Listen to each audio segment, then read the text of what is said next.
All right, guys, let's start. We are doing now chapter number 3, which is small chapter, right? Market efficiency. One module only about market efficiency, right? See, such small chapters are your gift in your CFA exam, right?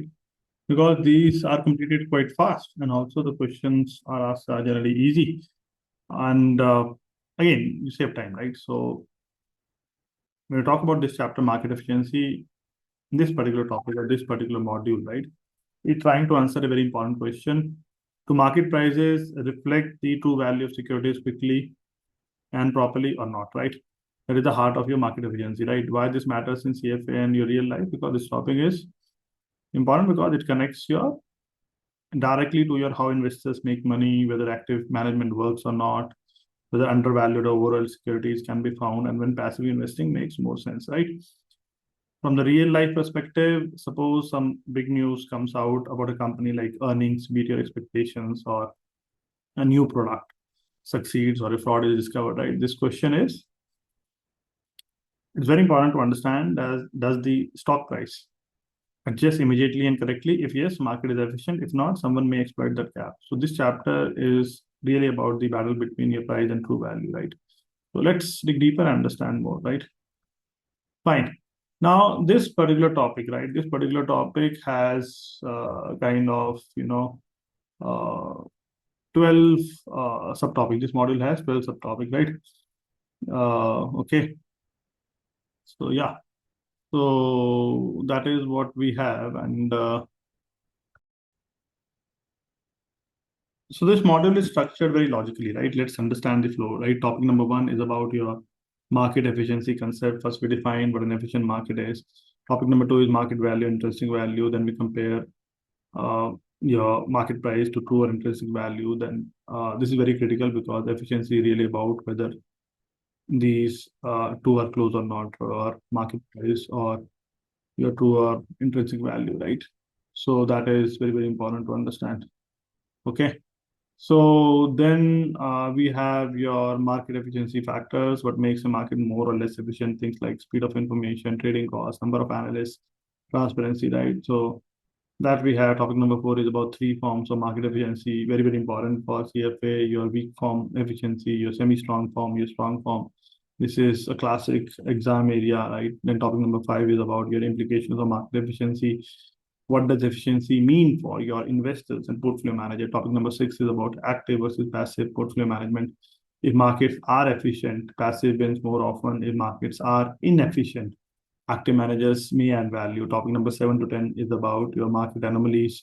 These are your exceptions or patterns that suggest markets may not be perfectly efficient. Topic number 11 is about implication for investor. What should investor actually do with this knowledge? Topic number 12 is about your behavioral finance anomalies, right? So this links your market efficiency to your human psychology, your overconfidence, your herding, your loss aversion, your anchoring, right? So overall, if you look at the big CFA picture, this module is not just a theory, it builds a framework. What is efficiency? How do we test it? When does it fail? What should investors do? That's why this is such an important chapter, right? Okay. So let's go ahead, guys. So this is the first part, your market efficiency concepts, right? When we talk about market efficiency concept, this slide gives you the foundation. We look at informationally efficient capital market. If you look at the slide says an informationally efficient market is one where security prices fully, quickly, and rationally reflect all available information. If you break this into your 3 words, which is fully means your prices reflect all relevant information. Quickly means the adjustment happens fast, very, very fast. Rationally means the market interprets the information properly, not emotionally. Easy understanding is in an efficient market, the current price is the market best estimate of fair value based on your everything known right now. So if you and I are reading the same public annual report, we should not expect to consistently beat the market just by using that information because the market has already processed it. Next point is statistically, current values are unbiased estimate of value. This means price may not always equal true value exactly, but it's not systematically too high or too low. In simple word, mistakes can happen, but they are random, not predictable. That is very important. From CFA perspective, if errors are random, then it becomes hard to make abnormal profits consistently. Intuitively, you can't beat the market. There's the simplest version, not because prices are always perfect, but because mispricing, if any, is very difficult to identify and exploit consistently after cost. In real life, many investors believe they can beat the market. A few do for some time, but CFA teaches you to ask, was it skill? Was it luck? Was it before fees? Was it persistent? That's the right way to think. Then we have investment strategy implication. This is where theory becomes practical. A market is perfectly efficient. Use a passive strategy, buy and hold, broad diversification, low cost index investing. Why? Because active in management fees and trading costs will likely eat up your return. If market is inefficient, then an active strategy may work. uh, Find undervalued security, avoid overvalued security, generate positive risk-adjusted return.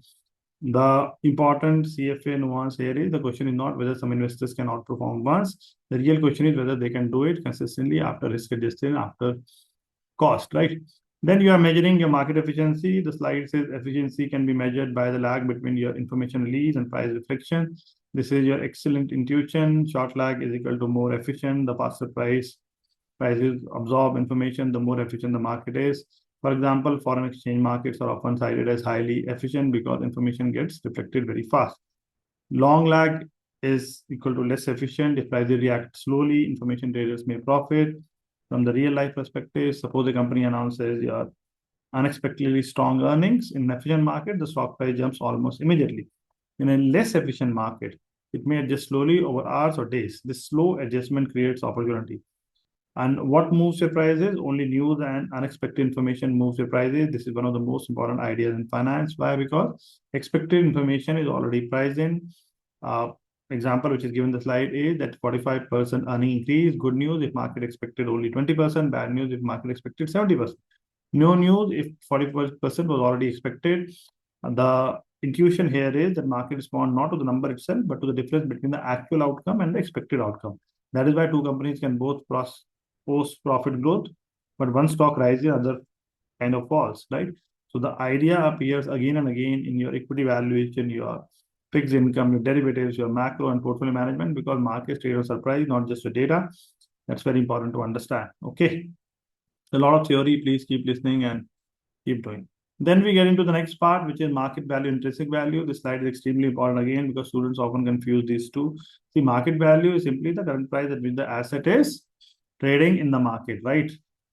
It is the actual transaction price. If a stock is trading at, let's say, 1,200 rupees, then it is the market value. Intrinsic value is what a rational, fully informed investor believes the asset is really worth. This is a theoretical or fundamental value. It is usually estimated using your cash flows, your growth, your risk, your discount rate, your business quality, your liquidity, many other variables such as government intervention, etc. Easy understanding is think of market value is equal to what the market is paying now. Intrinsic value to what the asset should be worth based on analysis. And then there's a bond example which is given here is that a bond investor may look at your coupon, your maturity, your default rate, your liquidity, and then estimate what price the bond should trade at. That estimated fair price, uh, again, is your intrinsic value, right? The bigger lesson here is the intrinsic value is not guessed randomly. It is based on your analysis. That's the core of your fundamental investing. In highly efficient markets, market value reflects your intrinsic value. That is the key link to your market efficiency. If the market is highly efficient, then price equal to intrinsic value, not necessarily exactly every second, but close enough that easy profit opportunity disappear quickly. In less efficient markets, active managers try to exploit the gap. If intrinsic value is greater than market value, asset is undervalued, potential buy opportunity. If intrinsic value is less than market value, asset is overvalued, potential sell or avoid opportunity. That this is your fundamental active investing in kind of one line, right? So from the real perspective, suppose you estimate a house, let's say is worth 2 crores based on your location, your rental income, your condition, your market comparison, right? If it is available for, let's say, 1.6 crore, right? You see it as undervalued. The logic is exactly what investors do with your stocks and bonds. Intrinsic value cannot be known with the certainty. This is a very mature point and very CFA-like kind of thing. Even skilled investor will disagree. Why? Because intrinsic value depends on your estimate, your future cash flow, your growth rate, your discount rate, your industry outlook, your macro condition.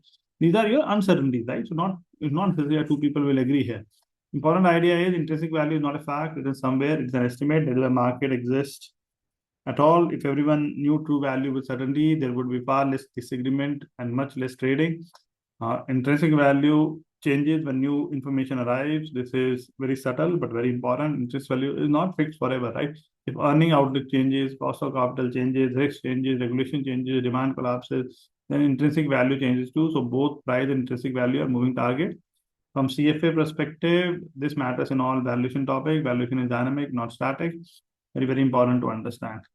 Okay. Then we move ahead and go to your practice question. If your markets are efficient, the difference between the intrinsic value and market value of company security is what?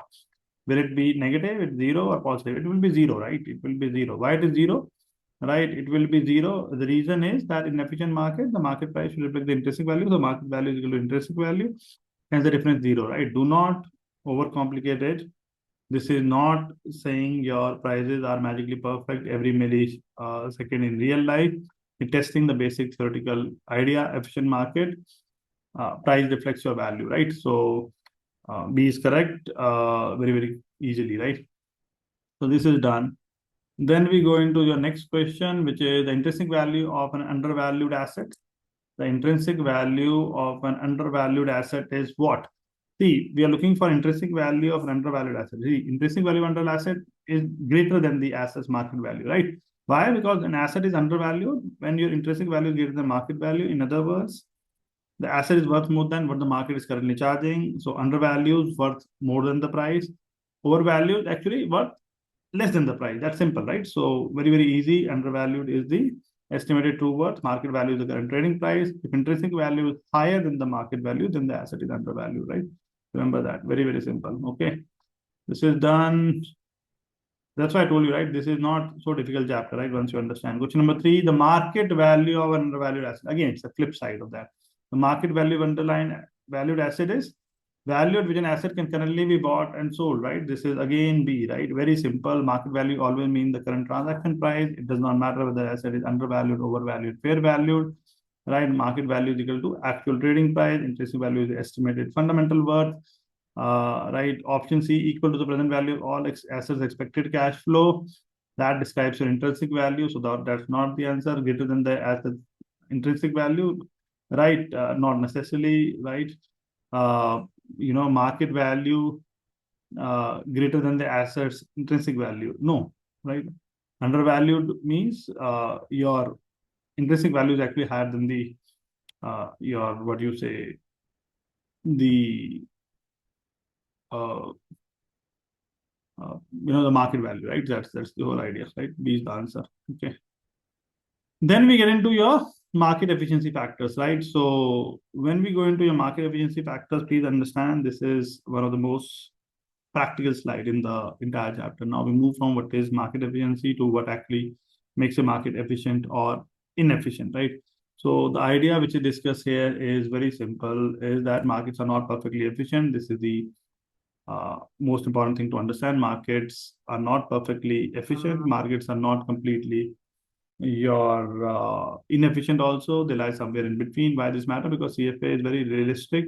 US markets very efficient, emerging markets less efficient, small cap stocks less efficient than your large cap, right? From the looking at the number of participants, more participants means more efficiency. Why? Because more analysts, more research, more traders, more competition, more arbitrage, mispricing corrected faster. New York Stock Exchange, National Stock Exchange of India, large cap stock, very high participation, very high efficiency. Illiquid small cap stocks, fewer participant, inefficiency possible. If a country restricts foreign investor, fewer participant, less competition, lower efficiency. And look at your availability of information, more efficiency, developed market, more disclosure, better reporting standards, strong regulation, price reflect your information quickly. Emerging market, less transparency, delayed disclosure, price may not reflect reality fully. OTC market, over the counter. These market includes your bonds, your swaps, your forward, your currencies. They're typically less transparent, less standardized, hence less efficient than your exchange traded market. Role of regulation, very important for CFA regulation. Should have fair disclosure. Company must disclose information to everyone equally. Why this improve your efficiency? Because prevents selective information advantage, reduces insider advantage, makes information widely available, more fairness, more participation, more efficiency. There are some impediments to trading. This is where efficiency comes from.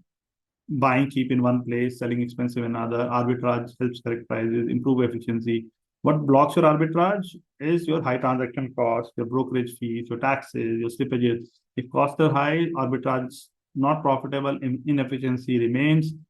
Lack of information, if you don't know mispricing exists, you cannot exploit it. Restrictions on short selling, that is critical. Short selling helps correct your overpricing. If short selling is restricted, overpriced stocks may stay overpriced longer, inefficiency increases. Transaction and your information cost, if cost of finding mispricing plus your trading cost is greater than profit opportunity, no one trades, mispricing stays. The key CFA takeaway here is that markets are considered efficient if after cost you cannot earn abdominal, kind of abnormal returns using public information, right? So remember that. Okay. So I think this is quite theoretical. You have to have understood this by now. And then we go to the practice question number 4. Right. In an efficient market, the change in company share price is most likely the result of what? See, efficient market, the change in the price, right? The inefficient market, only new unexpected information move your prices, right? So C is correct, right? Why not A? Because not insiders, right? Because insider trading is illegal. Efficient market assume prices reflect your public information. Why not B? Because past price is already known, already reflected in current price. This is the whole idea of your new information coming into the market, right? So very, very important to understand. Price changes are independent of yesterday. This is the core CFA concept. Market moves based on new information and not patterns, right? This is very, very important. Okay. Then we go ahead to next question number 5. Regulation that restricts some investor from participating in the market will most likely be what? The regulation which restricts some participants from participating will impede your market efficiency, right? A. Right. Why it impede your market efficiency? Because less participation, less efficiency, fewer traders, less competition, slower price discovery, right? Reducing participants, increase your market imperfection. Always remember, more participants, more efficiency, more efficient markets, right? Very straightforward, very simple. Then we go to question number 6. If short selling, with respect to efficient market theory, when a market allows short selling, the efficiency of the market most likely happens what? It increases your efficiency, right? So increases efficiency. Why it increases efficiency? Because short selling helps correct your overpricing. Without short selling, people can buy undervalued asset, but cannot easily profit from overvalued asset. Only half the market corrects. Very important core takeaway: short selling is equal to your price correction mechanism, help eliminate your bubble faster. Very, very important. Okay. All right. Then we go to your practice question number 7. Which regulation improve your efficiency? Does it restricting your short selling, restricting your foreign trader, restricting your insider trader? Right. The correct option is C, right? Which of the following will most likely contribute to market efficiency? Regulatory restrictions on insider trading, right? So insider trading creates unfair advantage, unequal information, discourages your participation. When restricted, fair playing field, more investors participate, more confidence, efficiency increases. So fairer markets, more participants, better efficiency, regulation that improve your transparency, reduce unfair advantage, increase your efficiency, right? So remember that. Very, very important for the exam perspective, right? Please understand each thing very, very well, right? So this is done. Then we go to question number 8. Question number 8, we are looking which of the following market regulations will most likely impede market efficiency, right? Impede market efficiency, restriction on traders' ability to short sell. We discussed this, right, in the previous question, right? So we are testing what reduces your efficiency. So when you are restricting short selling helps you identify overpriced asset, push prices down to fair value. If you restrict it, overvalued asset stay overvalued, price correction slows, efficiency decreases, right? If you look at option B, allowing foreign investors, again, this is wrong. Why this is wrong is because more participants, more capital, analysis, competition, price becomes more accurate, efficiency increases. Option C, penalizing insider trading, this improves your fairness, stress participation, efficiency improves. So what is important to understand is that anything that reduces trading freedom or arbitrage is equal to reduce your efficiency, which is very, very important to understand. So restricting your short selling reduces your arbitrage, inefficiency increases. When you allow, efficiency increases. When you restrict, efficiency decreases, right? So remember that. Okay, so this is done. Then we go to question number 9. An increase in the time between when an order to trade a security is placed and when the order is executed most likely indicate the market efficiency has, again, when time has increased, means efficiency has decreased, right? Efficiency has decreased. Why? Because this is about your market friction, operational efficiency. Why does your delay matter? Because if execution is slow, prices may change before trader or trade executes. Trader cannot act quickly on information. Arbitrage becomes kind of harder. Inefficiencies persist, right? From the illiquid markets, a slow execution, widespread, less efficient, high frequency trading markets, execution in milliseconds, highly efficient, faster execution, faster price adjustment, more efficiency, slow execution, delay in price discovery, less efficiency. So the core idea is operational inefficiencies leads to market inefficiencies, which we don't want, right? Okay. So once we have done this, we move to your three forms of market efficiency, right? When we go to three forms of market efficiency, this is one of the most important topic of this chapter, developed by Eugene Pharma. He classified efficiency based on what information is reflected in prices, right? You have weak form efficiency, price reflect all past market data, past prices, trading volume. The key implications are past data cannot predict your future prices, no pattern-based prediction work consistently, price changes are random, known as your random walk. Technical analysis does not work because charts use past data already reflected. From the real life perspective, if weak form holds, studying your chart, studying your pattern, studying your moving average, you cannot get consistent alpha, no consistent alpha, right? Then we have semi-strong form efficiency, price reflect all past data, all public information. Example of public information is financial statement, your news, your earnings, your macro data. Key implications are fundamental analysis does not give you consistent excess returns. Why? Because as soon as information is leaked, market prices adjust immediately. Company announces your earnings, stock price reacts instantly. You cannot act after announcement and expect your abnormal profit. Then we have your strong form efficiency. Price reflect all public information, all private insider information. The key implications are that even insiders cannot earn your abnormal return. The reality here is that this is not realistic. Insider do have advantage, hence insider trading is illegal. Markets are not strong form efficient, right? Which we need to understand very, very clearly. There are some practical limitation why strong form fails because insider trading exists even if illegal information asymmetry exists.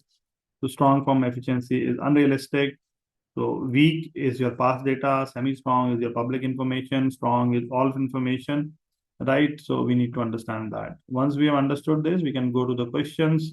Question number 10, with respect to the efficient market hypothesis, if security prices reflect only past prices and trading volume information, then the market is what?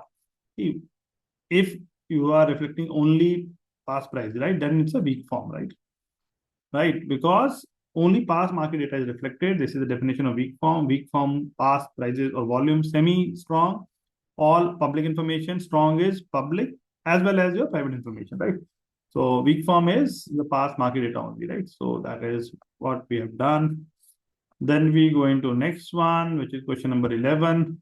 Which of the following statement best describe the semi-strong form of market efficiency? Semi-strong is your security prices reflect all publicly known and available information, right? So this is your semi-strong. I told you in the notes also, semi-strong includes past data and public information. Why A is wrong? Because this is weak form past data, right? Why C is wrong? Because forms are hierarchical. Strong is greater than semi-strong, greater than weak. So semi-strong must include your weak form also, right? That is very important. Semi-strong, all publicly available information, right? So remember that very, very clearly. You have to keep that in mind perfectly, right? With that, we go into your practice question number 12. If price reflects all public and private information, the market is best described as your strong form, right? This is what your strong form, because your public also and private also, right? So both are there. So this is strong form, which I told you, right, in the notes. So this is done. What are the implications of your market efficiency? When we look at the implications of market efficiency, very, very important to understand that we are shifting from definition to application. First one, we need to understand your abnormal profit. Abnormal profit is equal to actual return minus expected return. Expected return comes from your CAPM, your multi-factor model. The key idea is if markets are efficient, abnormal returns should equal to zero on average.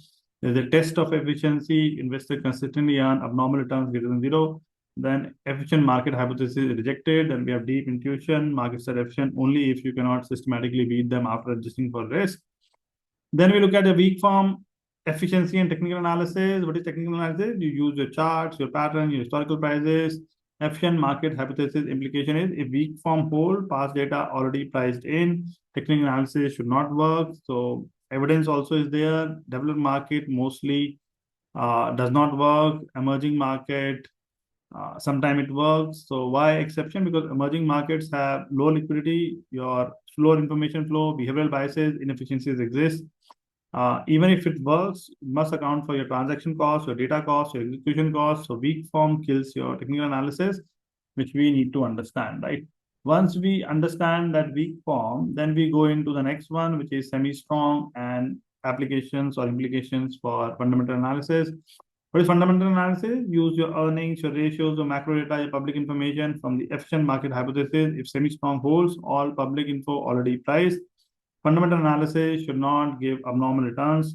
Key testing tool is event studies. They analyze your price reaction to news. Example is earning announcement, dividend change. What do we test? Do prices adjust immediately? If yes, market is semi-strong efficient. Then we have null hypothesis. Price adjusts quickly, no abnormal returns. In reality, developed market, mostly semi-strong efficient, emerging market, some inefficiencies. One point here is that fundamental analysis does not consistently beat market, but help make market more efficient, right? And from a high-level perspective, analysts don't beat the market; they make the market more efficient, right? And okay, so this is the whole idea. Okay, so once we have understood this, then we get into the next topic, right? Which is your what you say active versus passive portfolio management. When you look at active versus passive portfolio management, it's very important for portfolio management because if markets are semi-strong efficient, best strategy is passive investing. Why? Because all public info already priced. Active managers cannot consistently outperform. Evidence most mutual fund underperform index after costs. Why active fails? Because there are costs for research, costs for trading, costs for management fees, reduce your return.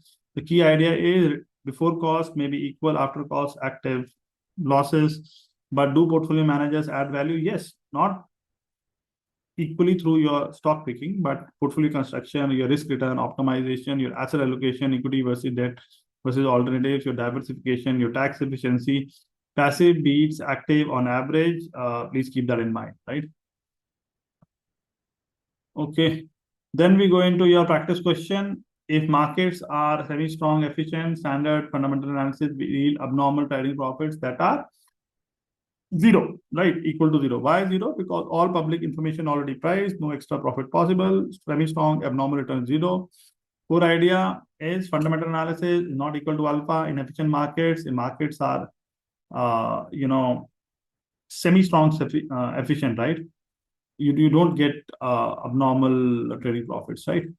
So we have done this. Question number 13. Okay, then we go to question number 14. Question number 14, if markets are semi-strong, efficient, and passive portfolio management strategies are most likely to do what? See, they are able to earn your abnormal return, outperform your active strategies, underperform active. So correct answer is here is B, right? Why? Because active strategies incur your costs, cannot consistently beat your market. Passive low cost matches the market, so passive wins after cost. The critical insight here is this is not saying passive is better inherently. We're saying active cannot justify its cost, right? So core idea, cost kill your active strategy. Very, very important to understand, right? So markets are not perfectly efficient, but they are efficient enough that easy money is gone. Only skill, speed, and structural edge wins. Efficiency is basically information already priced in. More efficiency is equal to less opportunity to beat the market, right? That's what we need to understand, right? So once we have done question number 14 also, now we go to question number 15. When we go to question number 15, a market is semi-strong form efficient, right? Market is semi-strong form efficient. The risk-adjusted returns of a passively managed portfolio related to an actively managed portfolio are most likely what? Lower, higher, or same, right? It is your higher. Why it is higher? Because semi-strong efficiency means all public info already priced, so active managers cannot generate alpha, but they still incur your cost. So active before cost same, passive is same. After cost, active is lower, passive is higher. So risk-adjusted return of passive is greater than your active. Semi-strong passive wins after cost. That is why index funds dominate globally. Right? Warren Buffett recommends your passive investing. We need to know. Okay. So this is what we have. Then we move to your question number 16. Technical analysts assume that markets are weak form efficient. The two weak form efficient, one semi-strong form efficient, right? So answer is B, A or B, whatever you want to check, right? So, okay. Weak form inefficient. Sorry, I didn't read inefficient. Weak form inefficient. Right. See, technical analysis use your past price plus volume, but weak form efficient market hypothesis says past data is already priced. So if technical analysis works, weak form must be false. Market is weak form inefficient. If you believe in technical analysis, you must believe in weak form inefficiency. Charts working means weak form kind of broken. HFT and quant funds exploit your micro inefficiency. Retail technical trading is mostly like noise, right? Which you understand, right? So if you believe charts are working, it's a weak form kind of broken means it is your market is weak form inefficient, right? Weak form inefficient, right? Technical analysis assumption, weak form inefficient. It's a very, very important. This is given technical analysis use past prices and volume to predict your future prices, which is inconsistent with the weakest form of market efficiency. Weak form, right? Weak form market efficiency state that investor cannot earn by trading on the base of past trend, right? So, meaning weak form inefficient, right? We are talking about. Then we go to your question number, your 17, which is about fundamental analysis. Fundamental analysis assume that the markets are what? Fundamental analysis assume that the markets are semi-strong, inefficient, right? Semi-strong, inefficient, which is C. Why semi-strong, inefficient? Because fundamental analysis use public information, but semi-strong, efficient market hypothesis says public info already priced. So if fundamental analysis work, it must be semi-strong, must be false. Market is semi-strong, inefficient, right? So you are getting if technical analysis work, it is weak form inefficient. If fundamental analysis work, it is semi-strong inefficient. When we're looking at balance sheets or earnings head, that is semi-strong broken. Analysts don't just exploit your inefficiency, they reduce your inefficiency over time, right? Which is very, very important. Okay. Then we go to question number 18. If the market is weak form efficient but semi-strong form inefficient, then which of the following types of portfolio management is most likely to produce abnormal returns, right? So you have weak form efficient, semi-strong inefficient. Which strategy gives your abnormal return? It is your fundamental, right? Fundamental. So active portfolio management based on fundamental analysis gives you return. So let's try to understand. This is a little tricky, right? See, when you have weak form efficient, right? So past data is kind of useless. So technical analysis kind of fail. When you have semi-strong, inefficient, public info not fully priced, fundamental analysis work. So if your strategy is technical, right? Again, that's a strict no, right? Fundamental work, right? Passive, no alpha, right? So weak form, efficient, no technical, semi-strong, inefficient, right? Weak form efficient means no technical because this works in weak form inefficient. Semi-strong inefficient means your fundamental. Yes, fundamental, right? So that is why it is based on your fundamental analysis, right? Remember that. Okay, so this is done. Then we have the next question, market anomalies, right? Market anomalies I'm doing. Now we enter the real world cracks in efficient market hypothesis. What is market anomaly? Market anomaly, a pattern that should exist under your efficient market hypothesis, but a pattern that shouldn't exist under your efficient market hypothesis, but actually exists. Example is your January effect, your momentum, your value premium, right? The key idea is if anomaly exists, efficient market hypothesis question, You have your data snooping and data mining. What is it? Testing data again and again until you find something significant at 5% significance, which is like 1 in 20 results. It's a false positive. So if you test 40 strategy, two will look profitable by chance. Makers don't have patterns, human force patterns on data, or markets don't have patterns, human force patterns on data. 1,000 analysts testing, 1,000 random experiments. Some will discover alpha purely by luck. The key idea here is historical patterns may look real but don't persist. And from the significance level, probability of rejecting two hypotheses, 5% level, 5% chances of false signal. You want to avoid data snooping biases. You need to look at economic logic. Ask, does this make sense economically? Out of sample testing, do it. Test on different time periods, different markets. And what we're trying to convey here is that not all alpha is real. There are three types. One is the true alpha, which is rare. There's a risk premium understood as alpha, that is second type, and there's a fake alpha, which is generally coming from data mining, right? So when we are doing a comparison between passive and active, please understand in semi-strong, passive wins after cost, who believes what technical analysis, believes in weak form, inefficient, fundamental beliefs in semi-strong, inefficient. You have mixed efficiency logic, identify what works, what doesn't. Anomalies, markets are not perfectly efficient, but many patterns are kind of illusions. So markets are efficient enough to kill easy alpha, but inefficient enough to keep your professionals kind of alive, right? So once we have studied this market anomaly, right, we go ahead. So we move to anomalies in your time series data. What happens here is that there are calendar anomalies. January effect returns, especially small caps, are higher in early January. Why does it happen? Because tax lock selling. December investors sell your losers, book your losses. January buyback, price rises. There's a window dressing, fund managers sell ugly stock before reporting, buy them back in January.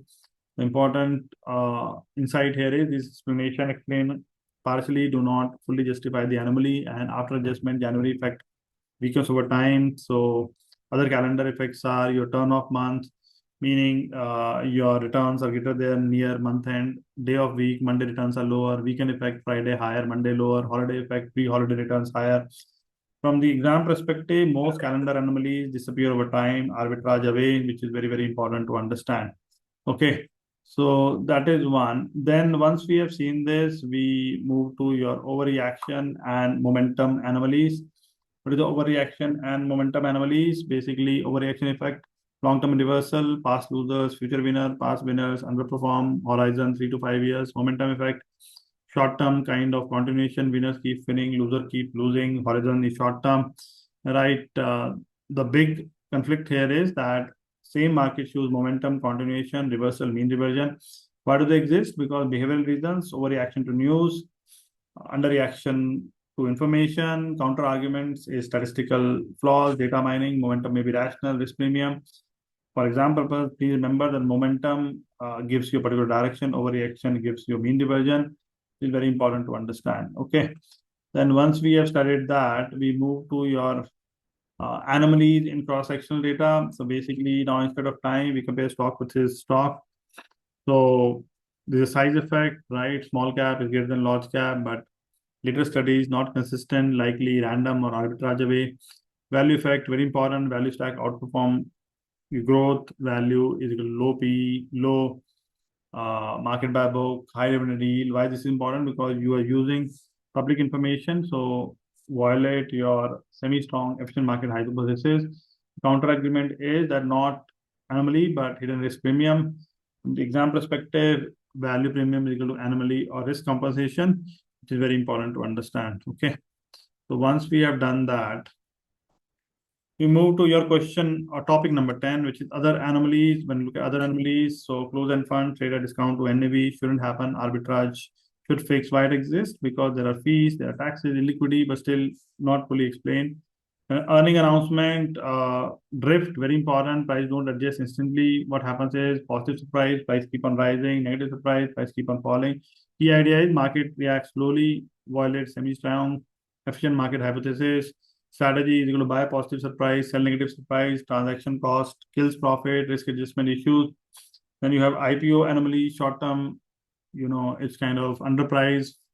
A first day jump, long term, it kind of underperform. Why? Over optimism, behavioral bias, economic fundamentals, returns linked to your dividend yield, interest rate volatility, not necessarily anomaly. Efficient market hypothesis allow this, which is very, very important, right? So once we have seen this, then we go to the, what you say, other anomalies we have discussed, right? We have discussed about your IPOs and economic fundamentals. Also, IPOs kind of underprice, a first day jump, long term underperform. Economic fundamentals, return linked to dividend yield, interest rate volatility, right? Not necessarily anomaly. Efficient market hypothesis follow this, right? So then we have your implications for investors. This is where CFA kind of traps you. The key conclusion is most anomalies are not real. They come from data mining, poor testing. Markets show both overreaction, underreaction. So on average, market is still efficient enough. Even if anomaly exists, it may not be usual because temporary, too small transaction costs, risk explanation, many anomalies, hidden risk premium. Final verdict is that anomaly-based investing usually not profitable, right? That we have, and once we have seen that, we go to your topic number 12, which is behavioral finance. Anomaly-based investing, usually not profitable. The real reason behind anomaly is that traditional finance investors generally is equal to rational, behavioral finance investor is equal to emotional. Key biases, there are loss aversion, losses hurt more than your gain feels good. Overconfidence, I know better than the market, herding, follow the crowd. Information cascade, people copy early movers. Deep insight is that even rational investor can still create efficient markets. Even irrational investors can create your efficient market overall. So two interpretations. One view is very strict. If someone says irrational market is inefficient, view two, which is practical, which CFA kind of takes it. If no consistent abnormal return, markets are kind of you're efficient, right? So they take this view, right? So again, on the basis of that, we have question, which of the following is least likely to explain the January effect anomaly, right? So that is your B, release of new information in January, because January effect is seasonal, your behavioral, not due to new information. So January effect is equal to tax plus window dressing, not your new information. So please understand that, right? So there are types of anomalies, time series, January, which is momentum driven, cross section size, which is value driven, event based, earning drift. You should have a reality check. Most anomalies fade over time, are not explainable. Big ideas, markets are not perfectly efficient, but efficient enough to kill easy money. The one line idea here is alpha exists in theory, disappears in practice, which we have. Okay, so which we understand.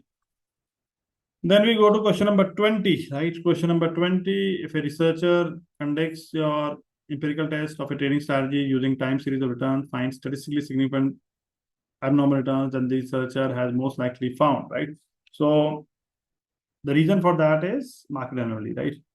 So what is happening is that just because you found abnormal returns, right, doesn't mean market is inefficient, doesn't mean you can make money in future. It simply means pattern exists in historical data, right? And it's kind of anomaly, right? Why not B and C? Because market efficiency could be bad model, data mining, survivorship bias. Bad model means wrong expected return, future profit not possible, not reality, because in reality, transaction cost, killer profit strategy may not persist. So backtest your success. And if you have backtest success, is equal to anomaly, not guaranteed alpha, right? So that's what we have. So we have seen this. Then if we go to question number 21, researchers have found that the value stocks have consistently outperformed growth stock, and investor wishing to exploit the value effect should purchase the stock of companies with above average what, right? So if you are looking to learn how to exploit your value investing, right? So answer is dividend yield, right? So logic here is value stock are cheap stocks, metrics P by E, your M by B are low, dividend yield is high. And why others are wrong is because if you look at market to book, value stocks have low, not high, your market to book. So, price by earnings, value stocks have low, not high. So value is equal to cheap. Cheap is equal means high dividends, low price multiples. That's what we have. Okay, so this is done. Then we go to question number 22. Which of the following market anomalies is inconsistent with the weak form market efficiency, right? So it is your momentum pattern. Why momentum pattern? Weak form efficient market hypothesis says you cannot use past prices to earn your abnormal returns. Now, when you look at your options, right, your earning surprise, right? based on new information, which is a semi-strong issue. So this is not the thing. Again, we are looking for weak form, right? Momentum, use your past returns, kind of, what you say, right? Uh, Leads to your future return. This is a direct violation of weak form. We are looking for inconsistent. So this is the answer. Close-end fund pricing anomaly not based on past price trends. So weak form violation is equal to any strategy which use your price pattern, right? So answer is B. Right. Then we get into your question number 23. Right. With respect to your efficient markets, a company whose share price changes gradually after the public release of annual report most likely indicate that the market where the company trade is what? See, if there is a gradual kind of change, right? So it means receiving additional information about the company, right? Means uh, in efficient markets, all available information already priced. So if price still moving, something new is coming in. Why not A, semi-strong form your efficient? This is a tricky question, guys, because that's an immediate adjustment, but here adjustment is gradual, not perfect. Why not B? Because behavioral bias is possible, but question assumes efficiency framework. So gradual movement is equal to information arriving over time, right? And then we have done question number 23 also. And then we go to question number 24, right? Question number 24. With respect to rational and irrational investor decision, the efficient market hypothesis require what? Right. So efficient market hypothesis required only that the market is rational, right? That is one of the things, right? Efficient market hypothesis does not require all investors to be rational. Why? Because even if some investors are irrational, arbitrageurs correct your prices, market becomes efficient on average. Why not be? Because all investors rational, too strong, and unrealistic, right? Then why not C? Because some investors are irrational. That also not because that's behavioral finance, not efficient market hypothesis requirement. The key idea is efficient market hypothesis is market outcome is rational, not your individual behavior. So that's what we need to remember, right? So this is very, very important. So once we have done question number 24 also, then we go to question number 25. Observed overreaction in market can be explained by investors' degree of what? Loss aversion, right? Why loss aversion? Because overreaction means prices move too much to news up or down. Why does this happen? Because of loss aversion. Investors hate losses more often they like gains. Emotional reaction is stronger on downside. What actually happens is bad news, investor panic, sell aggressively, price crashes more than justified. Good news, over optimism, price shoots too high. This creates overreaction effect. Why not others? Because risk aversion just means dislike for risk, doesn't explain overreaction intensity. You look at your confidence in market, too vague, doesn't capture your behavioral asymmetry. Overreaction is basically your emotional asymmetry, your loss aversion. Then we have your question number, your 26. Question number 26, like traditional finance models, the behavioral theory of loss aversion assumes that investor dislike risk. However, the dislike of risk in behavioral theory is assumed to be what? Leptochaotic, you're symmetrical or asymmetrical? Asymmetrical, guys. There's nothing called leptochaotic here. Traditional finance risk perception is symmetrical, gain of plus 10 and loss of minus 10 treated equally. Behavioral finance is not symmetric, right? Losses hurt more than equivalent gain fees. Good. This is the key concept. Value function, your prospect theory, is the logic behind it steeper for losses than gains? Kink at your reference point, same magnitude, loss feel 2x stronger than pain. Why not others? Because leptochaotic about fat pills in your distribution, not about your behavior. Symmetrical, that's traditional finance assumption. Investor behaves like if I lose $100, pain is huge. If I gain $100, happiness is limited. That imbalance is your asymmetry. Concept of loss aversion, basically outcome is overreaction. Asymmetry in risk is behavioral anomalies. Emotional bias is equal to market inefficiency short term, right? So we need to understand that, right? So with this, we have completed the chapter. This was, I think, the last question, right? With this, we have completed the chapter, guys. Go back, revise it, solve the question, right? We have done it. You have to go back and do it. There are 26 questions, practice it, but it's not a very difficult chapter, right? A few points which you have to remember, three forms of inefficiency, but otherwise it's a cool chapter. You can do very fast and finish it, right? So that's it from my side, guys. I'll see you in the next lecture, okay? All right, guys, thank you.